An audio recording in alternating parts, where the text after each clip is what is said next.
Welcome back to Gear Check Games. This is the 6th episode of Halo Combat Evolved. That's not very nice. And I am joined by... Is that Comic Sans? Yeah. Well, I mean, at least he's being honest. Yeah. So yeah, I had to change the difficulty because for recording purposes, I said this off air too. I just wasn't having a good time with Heroic. Not that I couldn't do it, it just would have taken a lot longer to get it recorded. Yeah, because there'd be a lot... Switching back down to normal gets you the loading screen, gets you the the lower tier loading screen music that's just the choir of... Slightly bored, they're It's yawning. just the Trololo guy. Just like people kind of randomly off tune, not really syncing up with each other. So this is my second favorite intro to a level, right after the beach insertion episode. Only because there's this tiny corridor that enemies come out of, and you can just pelt them with grenades, and just make this whole segment incredibly easy. Yep, this right here. And then classic Trey almost killing himself with a grenade almost immediately. Yeah. Well, and since it's on normal mode, they have way less shield, so I was like, oh, maybe that was too easy. Yeah. Yeah, the difference between normal and heroic's pretty significant. Oh, yeah. You can take almost twice as much damage, and they take almost about half. Hey, as long as Master Splinter doesn't scold us at the end, I'm all good. Yeah. This is like the mode that you play with your friends to just like goof around. When like they haven't really played Halo before. Yep, pretty much. Normal is a pretty good balance, and like that is one thing that I will say that the original Halo did, and all the Halos really, is that like the normal mode was a really good normal. Like it wasn't super trivially easy, but it also wasn't difficult. Yeah, it was a good balance. Yeah. That's what you want in a normal mode, honestly. Yeah. And then like nice and normal. You just gotta pay attention. Yep. And then they there it is. Not too easy. There's more sleeping grunts. Yeah. And then obviously they provided an easy mode that is even easier in case you were having trouble. So the reason our friend Hannibal is here is because every time you whack a sleeping grunt, it makes a very audible and very satisfying whack sound. Yep. It's just the sound Every of... time. Yeah, it's just the sound of the melee itself. Yeah. Oh no. Also, Whacking day is over. Kind of a little nostalgic moment is seeing that elite kind of ramp off the side of the little corridor, because it's angled. They have the speed of those elites set really high. Yeah. Yes. It makes me wonder if they did that to be like, oh, they're not burdened by a heavy gun, so... Oh, yeah. Not necessarily. It's more the fact... Still hanging on for dear on life. It's more for the fact that the elites that were given swords were kind of the elite of the elites. Hey. So... A lot of them are like honor guards or like captains. Yep. Honor Guard will have them, captains will have them, certain high-ranking officers will have them. Yeah. All the officers on the what is it? What's the ship's name? Truth and Reconciliation. They all had them. Because when we stormed the... I almost called the office. When we stormed the cockpit... Dunder Mifflin. Yeah. When we shot additionally, Steve Carell. Master Chief stormed just like CS office or Oh man. what was the CS prefix? office. Was it CS? It was just CS office. Counter-Strike. Okay. As a Counter-Strike fan myself, so the prefix is the game mode. The Counter-Strike game mode was the hostage game mode, and the actual popular mode that people actually still play now was Demolition, so DE. Okay. So that's why it's DE So Dust and then CS Office. That's where I was confused because like I knew that the prefix was the game mode. I was like, wait a second, Counter-Strike isn't the game mode. It's the game. Yep. But I guess it's also the game mode. Yeah, that's just a holdover from the good old like '90s modding scenes, and as they've flourished and matured. So, it is still called Demolition Today. So I chucked a grenade in that hallway because there was a cloaker behind me, and I didn't know if he was following me or not. But I know that if the enemy can see the grenade, not always will they follow. Yeah, their algorithm for running away from danger typically supersedes their algorithm for running towards you. Yeah. Why are they all sleeping? Yeah, why are they asleep? Because they didn't think that the humans would be coming down here. Yeah. Like, that's what that opening cutscene was, and just the whole fact that they brought an entire pelican into an underground tunnel. So it's one of those things that that makes sense if you pay attention. Yeah, that's right. Man, this game has a lot of bringing large vehicles into small caves. Yeah. Yes. That's pretty true. Well, I think that goes to like complement the design of just like the world itself, because like you are stranded on this satellite, so like there's going to be a bunch of corridors anyway because there's only so much geography to traverse. Yep. Because it is just a strange ring. Yeah, it is a ring world. Now we're in the Christmas level. Yeah, this is my favorite level. This is the introduction of my favorite vehicle of the entire series. Yes, me too. The Wraith mortar tank. Oh, I thought you meant the other tank. No, I'm a fan of the Wraiths. Oh. See, you like arcing your shots then? Yeah. Of note, we're talking about the main battle tank for both the Covenant and the UNSC. This is the first level with tanks. I don't want to spoil the human tank because we're getting close to it.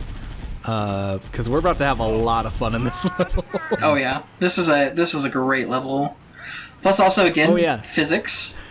Yeah, the Warthog does not do well on ice because it's on 4-wheel drive. Yeah. Yep. You're going to go very slow. Well, most game protagonists don't do well on ice, so... Yeah. Implying that the Warthog is the protagonist of Halo, and I love it. Well, yeah. Of course. Speaking of topical discussion, one of the original designers for Halo said that the original model of the Warthog when they were first making the game looked like Tesla's Cybertruck.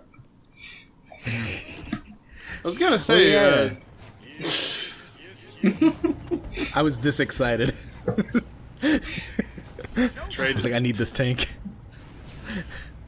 Well, I was gonna say about the. You mentioned the designers. Do you guys know a lot about the development history of this game, or?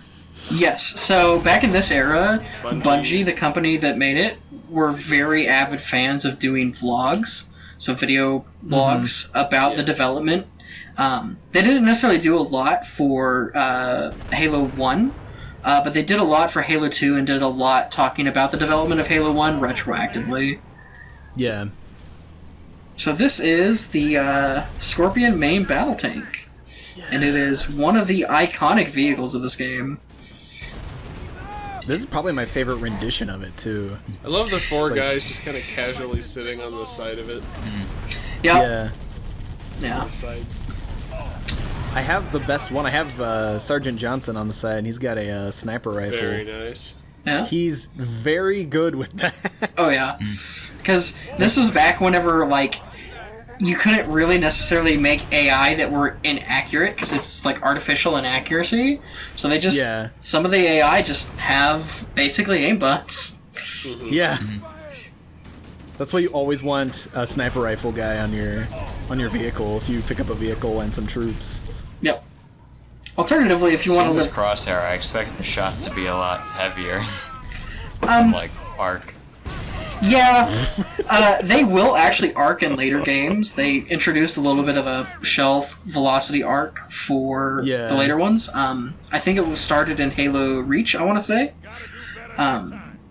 But Yeah, there is certainly kind of that old era style stuff where it's just like, we're going to try and imply that there's weight here, but due to technical limitations, we can't really.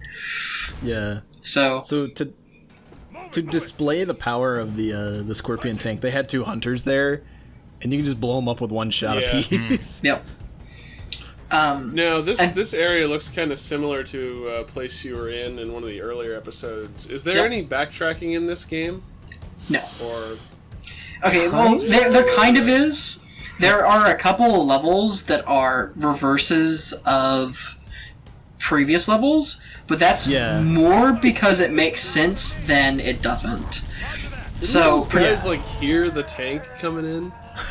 I guess not. It's just business as usual, just doing our... No, they weren't expecting Marines in this tunnel. Yeah, well... They really feel overly... The Covenant's greatest downfall is their overconfidence in the security of their tunnels. You know, you say that jokingly, but that is pretty much the entire attitude of the Covenant and why they lose the war. Yeah. Specifically as it regards to tunnels. Tunnels and tubes! They're a cave-dwelling race. Dude, that's... They just feel safe in there. But on the topic of backtracking and levels played in reverse, this level actually has a mirror where... So at current, we're basically assaulting a mountain control tower. Not tower, but control center. And once you've gotten to that control center, there is a mission where you have to fight your way back out and down the mountain. Yeah. But so you basically get to play this this particular I didn't level. hear the con part of your statement, so I heard we're assaulting a mountain troll tower. Yes. Perfect. We're gonna get to the end of this and they've got a giant mountain troll. Yeah, instead of the Halo, we've landed on Middle Earth. That's right. But to give it some credit, even the missions that are reverses of others, they will throw in variants of different objectives, different styles of how you have to get there. So Go ahead. The reverse of this level especially, because the thing you're supposed to do is completely different on the reverse of this level. Yep. You have to fly around and go to, like, the very top of, like, the edge of these canyons is where your objectives will be the next time we revisit this area. I would say this level particularly, size-wise, is probably one of the biggest levels in the game. It's probably one of the biggest levels in the series, really. Yeah, because it's a very, like, nearly seamless trek from one end to the other. Yep. The only other one that I can... Well, it's because they hide it behind some very clever loading screens, similar to how Metroid Prime did. Those hallways. Yep, hallways. Those hallways. There's a couple of hitching that we've seen a couple times, where it will load things in when he's transitioning through hallways. The only... Trey, please tell me you're not going to try to fit the tank in there.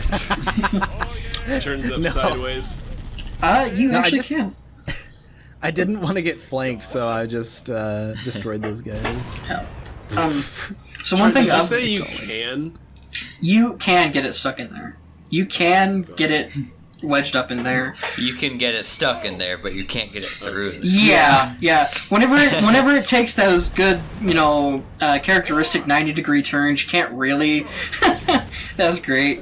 So the Wraith just shot its own ghost there. Then I ran over the driver when he got out. But yeah, so Halo is pretty well known for being just kind of a physics sandbox almost. Oh yeah. And so there are a couple places in later Halo games where you can get vehicles that were not intended to go certain places through certain places. Yeah. Well, that was kind of a next-gen thing at the time. So, oh no! Oh no. This is not a good place. I don't remember this. This is the worst parking job I've ever seen.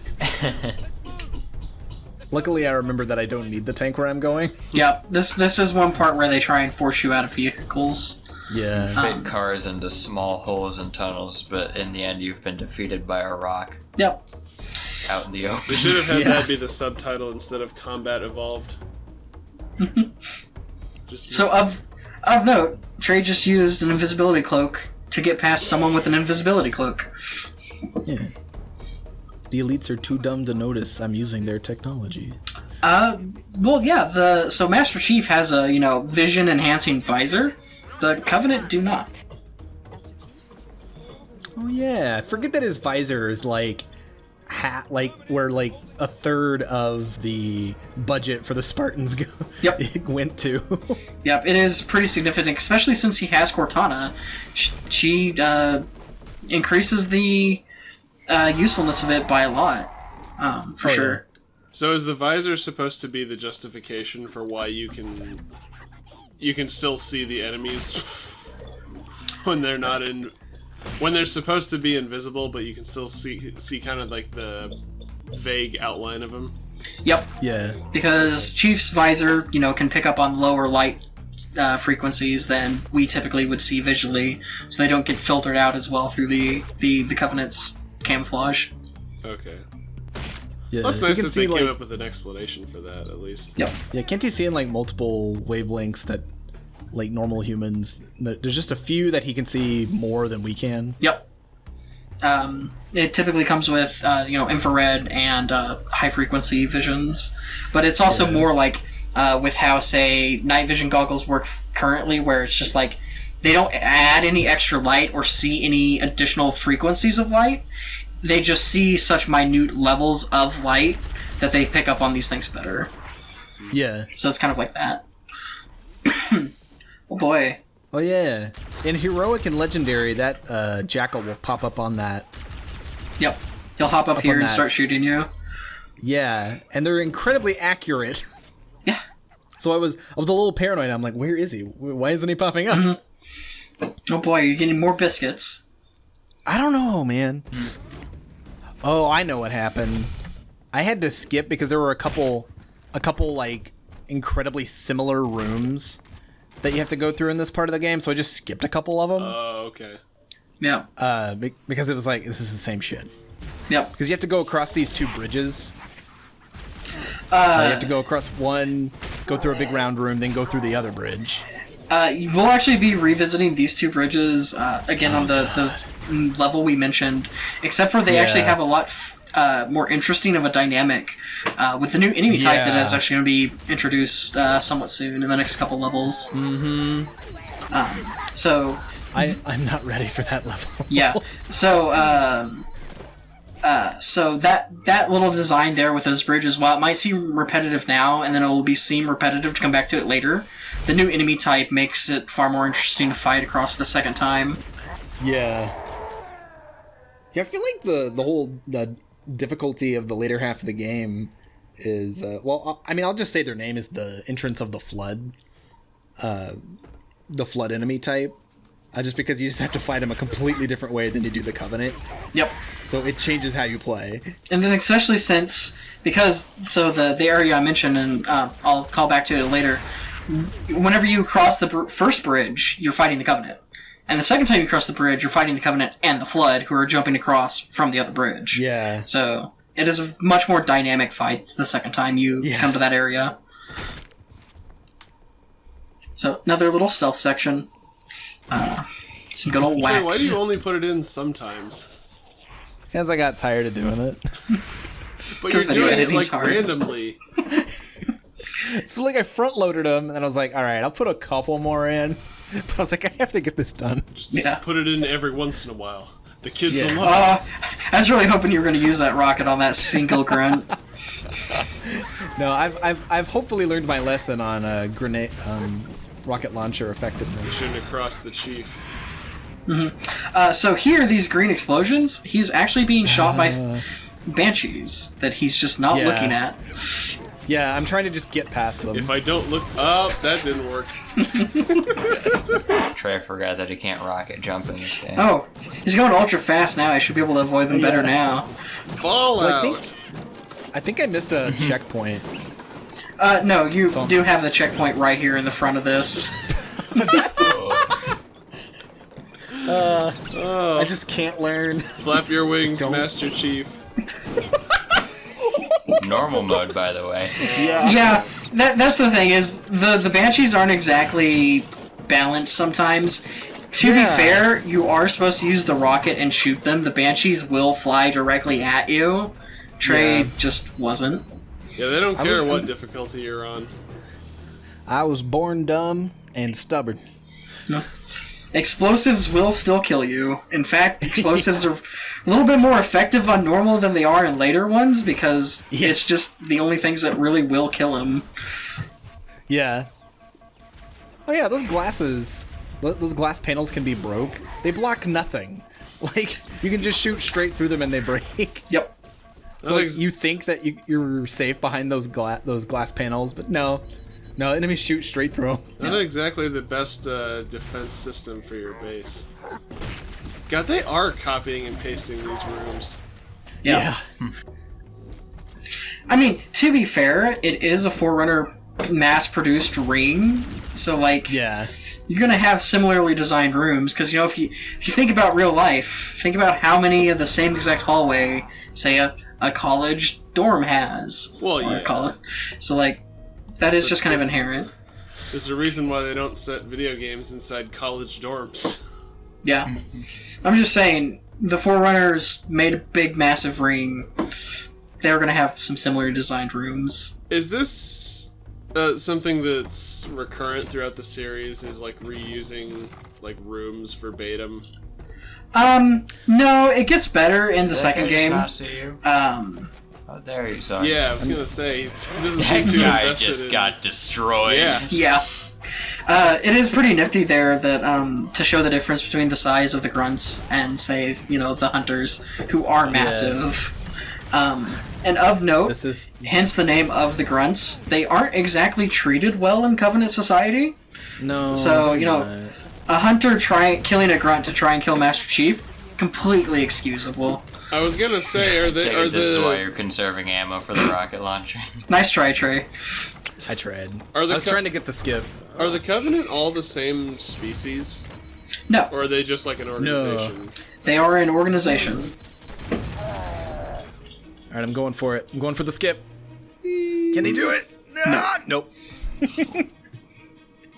So yeah, I'm trying to skip this bridge, and if you land on this ledge just right, the fall timer screws up and you survive.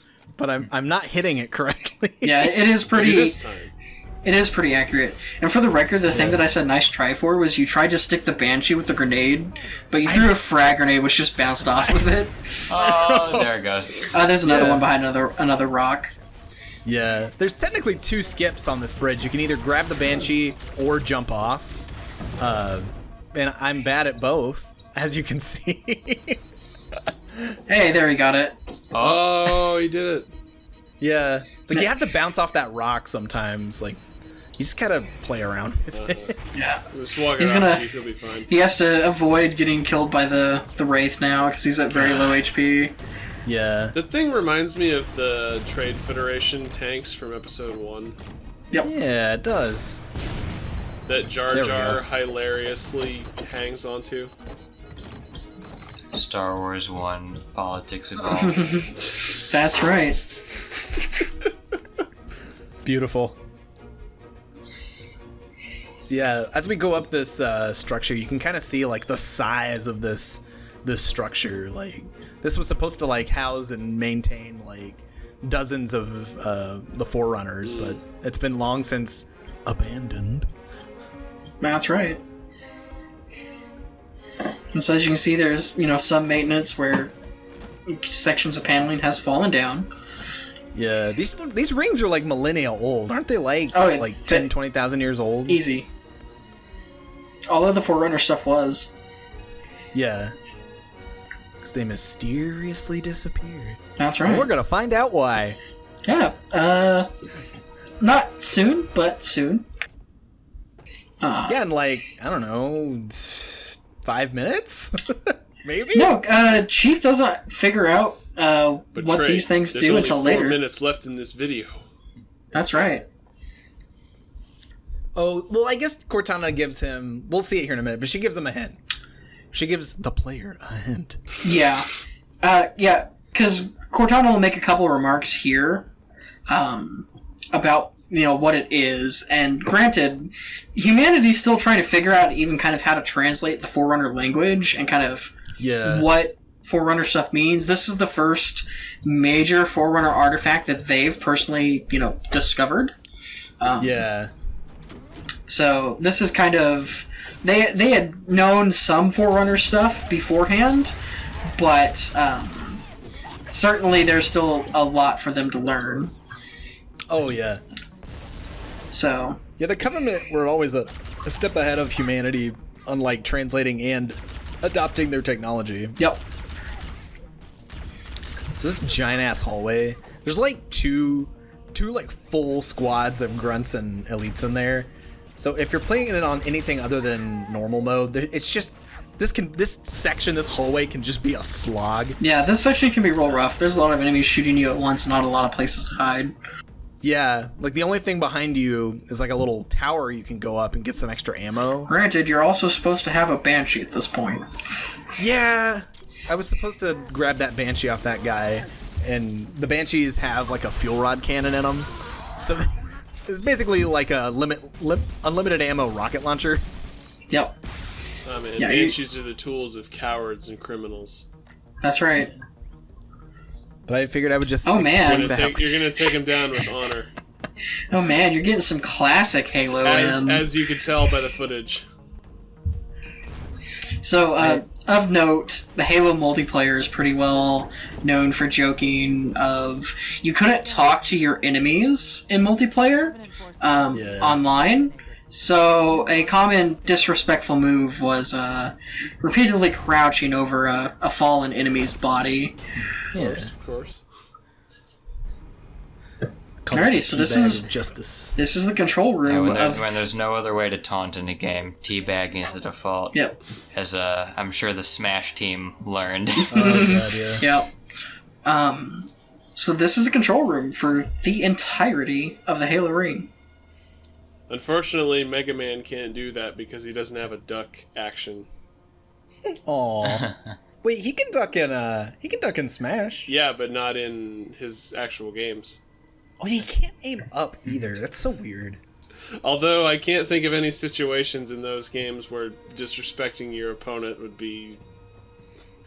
When I finish one of those levels, I'm more just happy to still be alive. Right? Gosh. Joe, disrespecting your opponent is always a priority. For you, maybe. Oh yeah, we get giant Cortana. Yeah, we stuck Cortana into the control center of an entire Halo world. She's pretty ecstatic right now. She's She-Hulk. Yeah, now. she's She-Hulk. Or is it Gamora from Guardians of the Galaxy? Yeah. Okay. Yeah, isn't she supposed to be purple? Now she's green. They can't even keep her consistent. Where's the consistency? So right now, Cortana's uncovering a lot of information that they didn't quite realize what Halo was. Yeah. And so she's kind of going. She's getting a little panicked almost. You're losing me with this plot. Yeah. Chief, I've been lost since part 1. It's all good. Just go with it. God, why is she so scary now? Because she's scared. Yeah, go back to Purple Cortana. Purple Cortana was friendly. Yeah, she's the one who's supposed to be scared, not me. Yeah. Yep. So in the next level, we'll get to meet the actual, existential antagonist of Halo. Yeah. The plot thickens. Supposedly. That it does. Well, next time we'll go into the jungle. The mighty jungle. See you then.